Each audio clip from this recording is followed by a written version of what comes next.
आपण जर का विचार केला की शिरपूर ते धुळे या 50 किलोमीटर अंतरासाठी आपल्याला 2 टोलचे 210 रुपये मोजायला लागतात आणि इतका सगळा पैसा देऊन इतका यांना टोल भरून टोल टॅक्स देऊन गाडी घेताना जर का तुम्ही 10 लाखाची गाडी घेतली तर 1,20,000 तुम्हाला रोड टॅक्स द्यावा लागतो, त्यानंतर सुद्धा तुम्हाला टोल भरावा लागतो आणि इतकं सगळं केल्यानंतर राष्ट्रीय महामार्गाच्या शिरपूर टोलच्या हाकेच्या अंतरावरच्या रस्त्याची अवस्था तुम्ही बघा।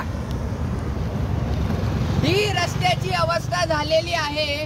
रोज लोक इथं आपला जीव गमावतात, रोज इथं वाहनांचे अपघात होतात, लोकांचा मेंटेनन्स निघतो आणि इतका सगळा लोक मेंटेनन्स करता, मानेचा पाटेचा मणका एक करता।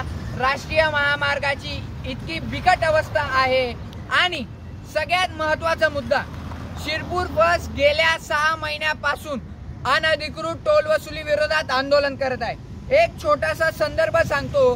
पारोड्याला सब गव्हाण्यावरती एक टोल सुरू झाला जळगाव धुळे महामार्गावरती। त्या टोल वरती स्थानिकांनी 2 महिन्यापासून आंदोलन केली। टोल उद्घाटनाच्या दिवशी टोलची तोडफोड केली, तेव्हा जाऊन त्यांनी संघर्ष केला, तेव्हा जाऊन सब गव्हाण्याच्या या पारोडा टोल वरती जे 20 किलोमीटरच्या आजूबाजूतले गाव आहेत त्यांना टोल माफी करण्यात आली, संपूर्णपणे माफी। त्यात कुठलेही मासिक पास तुम्हाला घेण्याची गरज नाही, कुठली गरज नाही, त्यांना 100% टोल माफी करण्यात आली। तर हीच मागणी घेऊन शिरपूर बस गेल्या 6 महिन्यापासून संघर्ष करते। शिरपूर बस सांगते की शिरपूर टोल वरती शिरपूर स्थानिकांना टोल माफी द्या। जर पारोड्याला होऊ शकते, धुळ्याला होऊ शकते, नाशिकला होऊ शकते, तर शिरपूरला का टोल माफी स्थानिकांना होऊ शकत नाही, हा आमचा प्रश्न आहे। शिरपूर पाकिस्तानात येतं का, शिरपूर परराष्ट्रात येतं का, की ज्यांना शिरपूर टोलला हे नियम लागू होत नाही? हा आमचा NHAIच्या आणि टोलच्या अधिकाऱ्यांना, केंद्रीय मंत्री आदरणीय नितीनजी गडकरी साहेबांना हा प्रश्न आहे की शिरपूर तालुक्याला हे नियम का लागू होत नाही। तर हा संघर्ष गेल्या 6 महिन्यापासून आम्ही करतोय।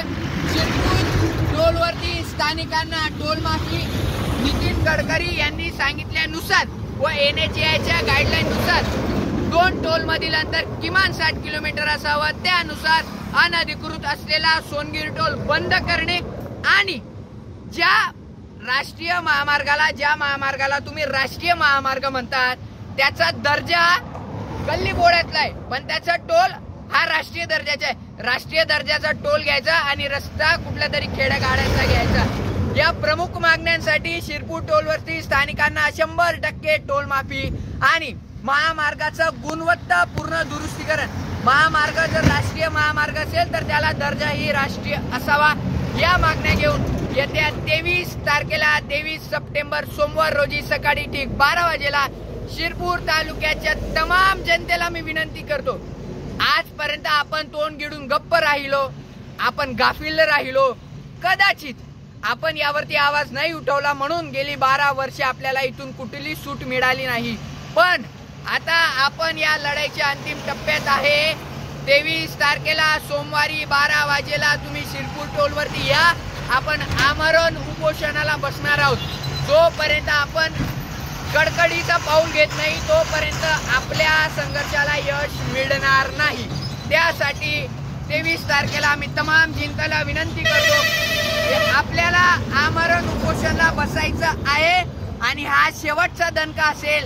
यानंतर शिरपूरचा कोणताही माणूस शिरपूर वरती टोल भरणार नाही, हा आमचा जाहीर NHAIच्या आणि टोलच्या अधिकाऱ्यांना आव्हान आहे। त्यासाठी जनतेने आता 23 तारखेला रस्त्यावर उतरावं।